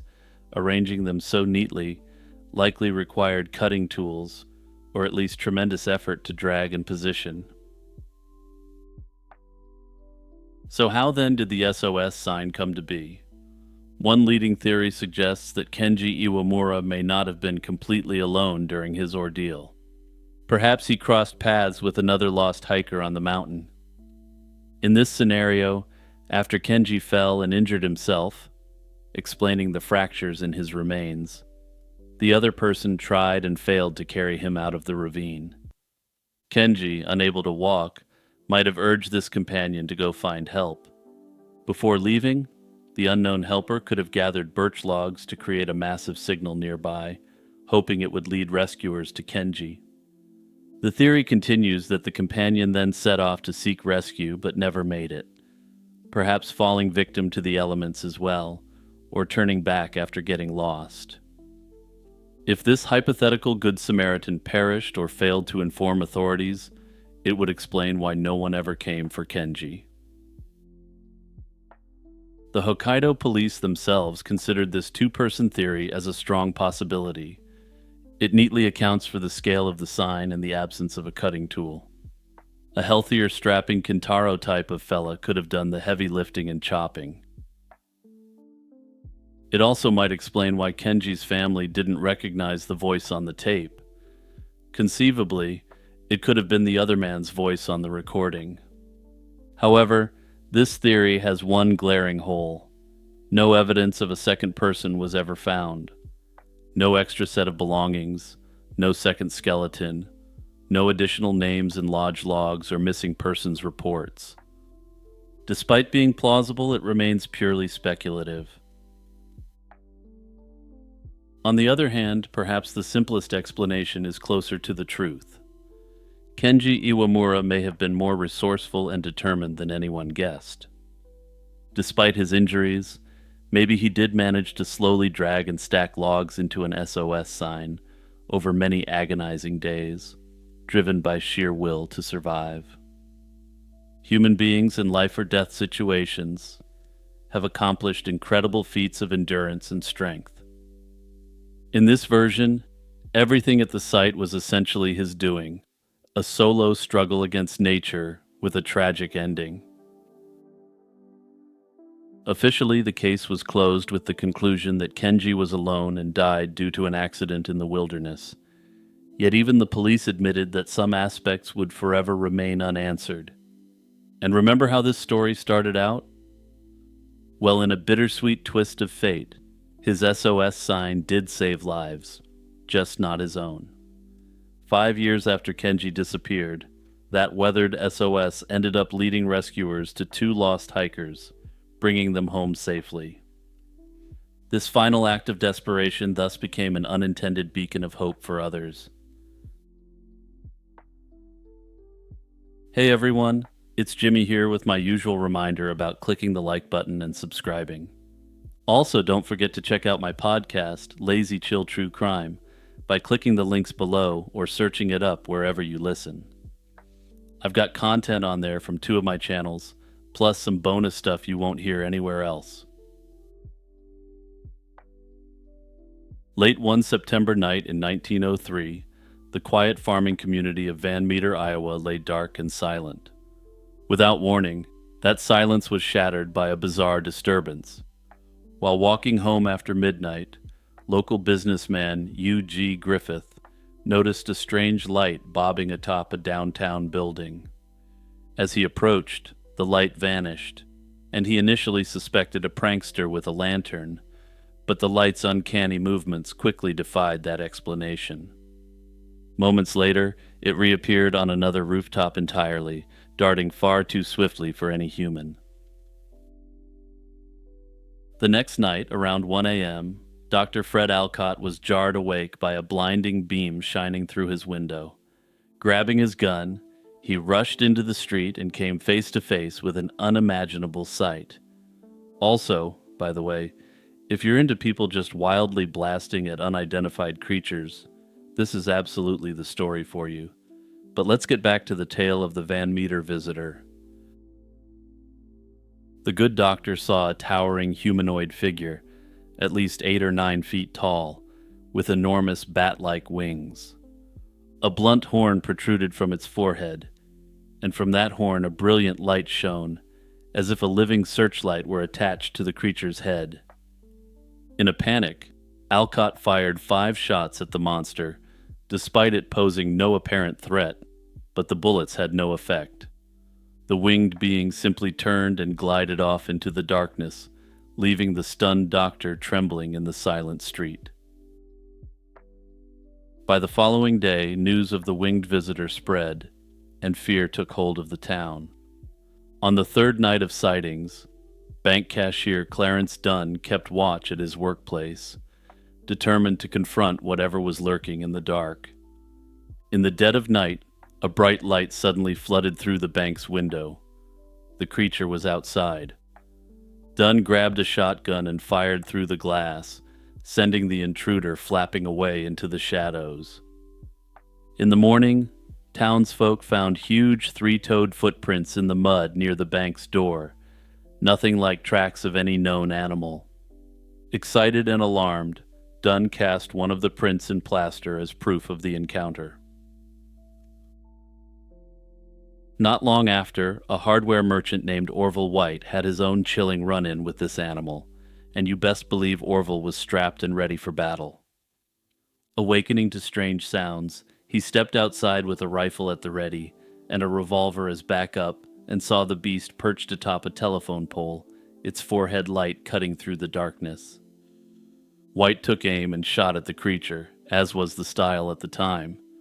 Yet again it shrugged off the attack, and this time it unleashed a repulsive, overpowering odor like rotting flesh. The smell hit White like a physical force, knocking him unconscious where he stood. From then on, reports consistently noted a terrible stench accompanying the creature wherever it went.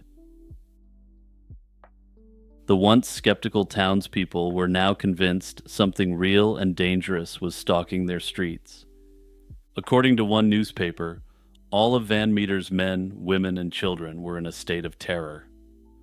By nightfall, the town fell silent as residents locked themselves indoors, desperately hoping to avoid the glowing horn and sweeping wings of the visitor. Notably, the eyewitnesses, a doctor, a banker, and a businessman, were all respected citizens, not known for telling tall tales. Their testimony forced skeptics to take the reports seriously. After nearly a week of nightly horrors, the townsfolk decided to take action. A group of armed men, many of whom may have been shaggy and/or violent, formed a posse to hunt down the mysterious creature once and for all. They noticed the beast always seemed to appear from the direction of the old abandoned coal mine on the edge of town. The posse suspected that the mine might be its lair, and theorized that perhaps the creature had been disturbed by mining operations. They knew what they had to do next. The men were going to prepare for the most epic boss fight of their lives. The posse set up an ambush at the mine's entrance in the pre-dawn hours of October 3rd. They huddled in the cool pre-dawn darkness, nerves on edge as every rustle of wind made their trigger fingers twitch. The monster suddenly emerged from the mine shaft, and right behind it came a second, smaller but similar creature. The men opened fire immediately, emptying their weapons into the two figures. But just like before, bullets didn't bring them down. The creatures only let out unearthly screeches and retreated into the mine's depths, vanishing for good into the darkness underground.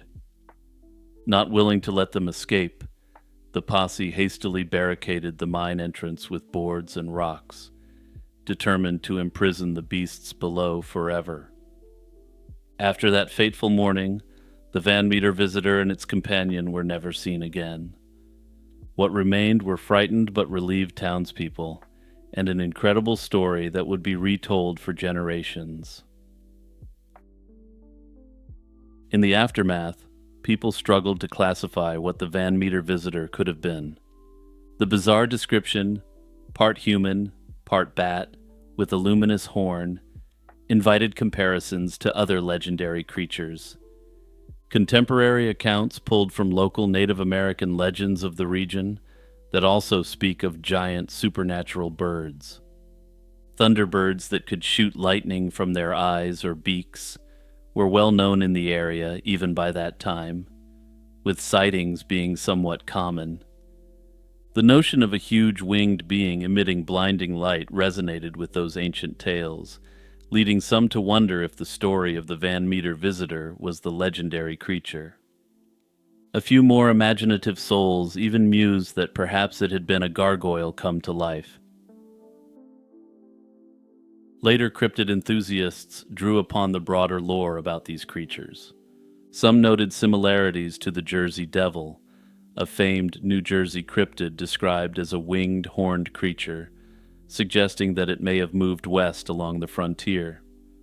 Others likened it to something like West Virginia's Mothman, another mysterious flying humanoid known for glowing eyes and haunting appearances.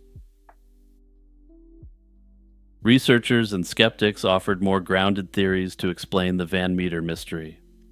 One possibility was a case of mistaken identity, that ordinary animals had been misperceived under extraordinary conditions. Also, for anyone who's been with my channel since the beginning, almost 2 years ago now, you can already predict what I'm going to say next.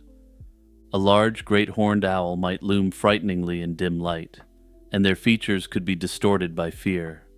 For example, an owl's glowing eyes or a heron's silhouette might convince a startled witness they'd seen a monster with a shining horn.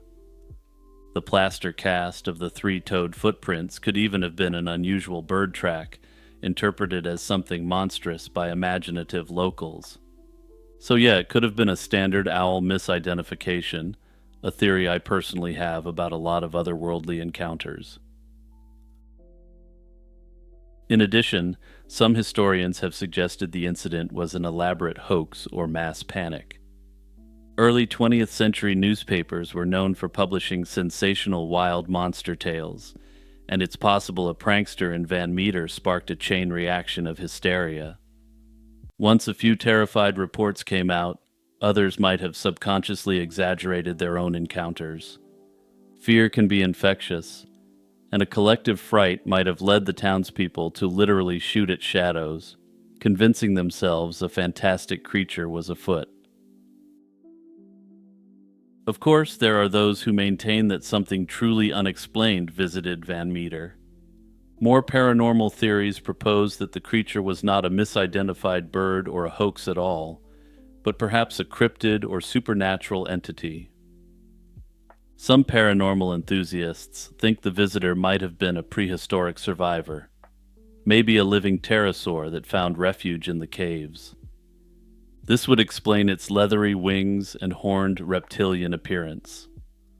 Others go even further with this theory, hinting it could have been a literal interdimensional pterosaur that slipped through a portal from a dinosaur realm. That, they argue, might clarify why bullets had no effect. Perhaps the creature wasn't fully here in our physical reality. And yeah, just as a quick aside, the partially manifesting interdimensional pterosaur theory of the Van Meter visitor mystery should be in a textbook explaining why Occam's razor is a thing. Today, the Van Meter visitor story lives on as a proud piece of local lore and a fascination for cryptozoologists. Much like many localized cryptids, the Van Meter visitor was given its own festival in the town in 2013. No single explanation, natural or supernatural, has ever definitively laid the legend to rest. And over a century later, we're still left to question what visited Van Meter in 1903. Okay, so just as I'm finishing up editing on this video, I gotta toss in some additional commentary since the potential absurdity of this story hit me hard. If the Van Meter visitor was nothing more than an owl, then what unfolded in that small Iowa town was darkly comedic. Picture it, a terrified posse of armed, respectable townsmen marching into the woods, guns loaded, hearts pounding, lanterns swinging wildly. They approach the mine not to battle an interdimensional creature, not to confront a prehistoric survivor, but to flush out two confused owls that had roosted in peace. When the winged figures emerged, likely blinking in the light and flapping awkwardly, this insane posse of clowns, fired a couple of volley of bullets at the poor birds. They missed, so I guess perhaps you could say they couldn't hit the broadside of a barn owl. And when the birds flapped back into the mine, probably just trying to get away from the noise, the posse declared victory by sealing some owls in a dark shaft. So yeah, the whole thing seems more like a darkly comedic episode of The Twilight Zone from that perspective, where the real monster is fear or something like that. It began with a pounding on the walls one night. In early April 1921, the Bowen family's small cottage in Guyra, New South Wales, was suddenly under siege by an unseen assailant. Night after night, tremendous thumps rattled the walls, followed by showers of stones clattering onto the roof. Window after window shattered until nearly every pane of glass lay in shards. Nobody managed to catch sight of who, or what, was hurling the rocks, but the attacks seemed especially directed at 12-year-old Minnie Bowen. Stones smashed through Minnie's bedroom window with eerie precision, often landing right on her bed. The frightened family and their neighbors began to whisper that a spirit might be responsible. So began the legend of the Guyra ghost, a mystery that gripped the nation and still haunts Australian folklore. As the bizarre bombardment continued, the once quiet community of Guyra plunged into panic. Suspecting either a ghost or a crafty prowler, dozens of residents had witnessed the phantom stone throwing at the Bowen home and were on edge. Night after night, volunteer watch parties gathered, sometimes as many as 80 people, forming a human wall around the cottage. Their presence did seem to halt the rain of stones on evenings when the crowd stood guard. But to everyone's alarm, the thumping on the walls continued unabated. To those listening outside, the booming knocks sounded as if they came from within the house. To the Bowen family huddled indoors, the bangs seemed to originate just outside the walls. The blows were so powerful they nearly shook the house to its foundations. Fear and tension in Guyra escalated to a dangerous pitch, and most people believed this whole incident was caused by something even more sinister than a poltergeist. Many people began sleeping with loaded guns at the ready to blast any quote-unquote ghost back to the shadow realm, so to speak. This jittery vigilance led to a horrific tragedy. One night, a local woman kept a six-shooter under her pillow for protection, only for her young son to find it and accidentally shoot his sister, though luckily, the girl survived. Even the authorities were feeling the strain. The local police sergeant sat up night after night at the house, sitting amid the incessant disturbances. After days of fruitless stakeouts and sleepless stress, the sergeant finally snapped. He was sent away on leave, exhausted and convinced that something supernatural was at work. In response to the turmoil, the state government dispatched a team of detectives from Sydney to take over the case. The detectives maintained constant guard on the Bowen abode and continued coordinating the volunteer patrols. They even set up powerful floodlights to illuminate the area in hopes of catching the perpetrator. Yet even under these watchful conditions, the ghost, whatever it actually was, refused to be caught. On one occasion, with the yard brightly lit, 2 large stones struck a wall of the home right beside a policeman, yet no thrower was in sight. The mysterious siege of the Bowen home proved impossible to stop, and by mid-April the story had attracted international attention in the press. Reporters flocked to Guyra, and among the outsiders who arrived was H.J. Moores, an American businessman and friend of Sir Arthur Conan Doyle, interested in psychic phenomena. Moores came equipped with cameras and traps, determined to sleuth out a rational explanation, or even better, find proof of a real poltergeist. He was given free rein to investigate the Bowen house. He even removed sections of the roof to create hidden lookout posts in the attic. But the resilient Guyra ghost outsmarted every trap. Pebbles and walnut-sized rocks continued to pepper the walls, and Moores couldn't tell if the projectiles were being thrown from outside or from within the house. After days of fruitless surveillance, Moores conceded that no human prankster was evident, and poltergeist activity was the only explanation he had left. With conventional methods failing, some turned to a spiritual approach. In mid-April, the Bowens invited a psychic, Ben Davy, to see if he could calm the unseen forces.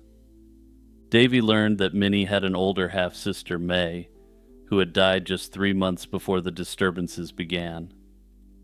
Suspecting a connection, he gently urged Minnie to speak to the presence. Late one night, with Minnie's distraught mother and several officials looking on, Davy prompted the girl to ask the unseen knocker if it was her sister May. To everyone's astonishment, Minnie's timid question was answered by a loud knock from the darkness. Heartened, she continued the one-sided conversation. Before long, Minnie was in tears, claiming she heard May's voice. She related that her sister's spirit was happy in the afterlife, thanked their mother for her prayers, and promised to watch over the family.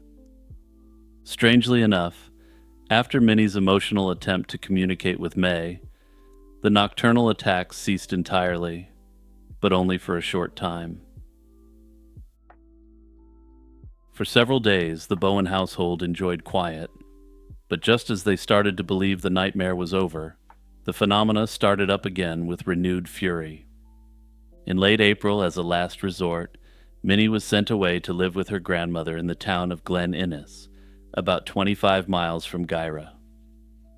If Minnie was truly the focus of the mysterious force, the family hoped, removing her from Guyra would end the haunting. That theory backfired. The poltergeist followed Minnie to her grandmother's house. Almost as soon as she arrived in Glen Innes, the same telltale knocks and stone throwing began plaguing that household. A local police officer who stayed on guard there reported hearing stones pelting the roof and walls while he watched, yet seeing nothing but an empty yard outside. Inside, heavy thuds struck with incredible force. Wherever the hapless girl went, it seemed, the chaotic ghost went with her. After about a week in Glen Innes, Minnie returned home to Guyra. Gradually, the disturbances faded away in the weeks that followed. By early June, the strange siege of the Bowen homestead had ended. In the aftermath, the people of Guyra breathed a sigh of relief, but they were left scratching their heads. Many residents were eager to put the bizarre episode behind them. In later years, locals often downplayed the story or offered far-fetched rationalizations. One local claim was that the stones had all been fired by a giant slingshot from a far-off hill, a theory that never fit the facts but allowed skeptics to laugh the whole thing off. Sometimes the quote-unquote rational theory can make the supernatural theories look totally normal and commonplace, I suppose. Meanwhile, the police were also keen to close the book on the Guyra affair. Under pressure from detectives, Minnie Bowen confessed that on a few occasions she had tossed small stones onto the roof and tapped on a wall to scare a relative. However, she denied responsibility for the vast majority of incidents, and her family never wavered in asserting her innocence. No accomplice was ever identified, and if a real human trickster had been terrorizing the Bowens, that person was never caught. The police declared the mystery solved as a hoax, but plenty of people remained unconvinced. Paranormal researchers, unsurprisingly, had a different view. They noted that the events bore all the classic hallmarks of a poltergeist: a noisy spirit, known for tossing objects about and banging walls, typically centered around an adolescent. In their eyes, young Minnie fit the profile of a classic poltergeist focus, a girl on the cusp of puberty unwittingly acting as the catalyst for the chaos. One investigator who studied the case concluded that the Guyra haunting was likely real, with Minnie herself the unwitting source of strange events. The incident's notoriety even inspired a silent film that same year, The Gyra Ghost Mystery, which actually featured Minnie and the rest of the family playing themselves. Weirdly, this film wasn't an early example of the horror genre as you might expect. We don't know exactly what was in the film, since all that survives is the script and some promotional material, but it was actually a comedy, or billed as such at least. This has led some to speculate that the entire family was in on the charade and had done it to gain notoriety and perhaps cash out, while the cashing out was good. Also, just as a quick aside, the brilliant paranormal investigator in the Gyra Ghost Mystery is named Sherlock Doyle. Now, I'm sure I don't have to spell it out for you guys, but Sherlock Holmes was created by Sir Arthur Conan Doyle. Personally, Sherlock Doyle sounds like someone who would hunt down Arsène Lupin, the gentleman thief, on days when Herlock Sholmes is on vacation. Anyway, putting that aside, if the plan was to parlay a poltergeist hoax into silver screen fame, this didn't work out so well for the Bowen family. The movie was seen by almost no one at the time, and as I mentioned, it was subsequently lost and forgotten.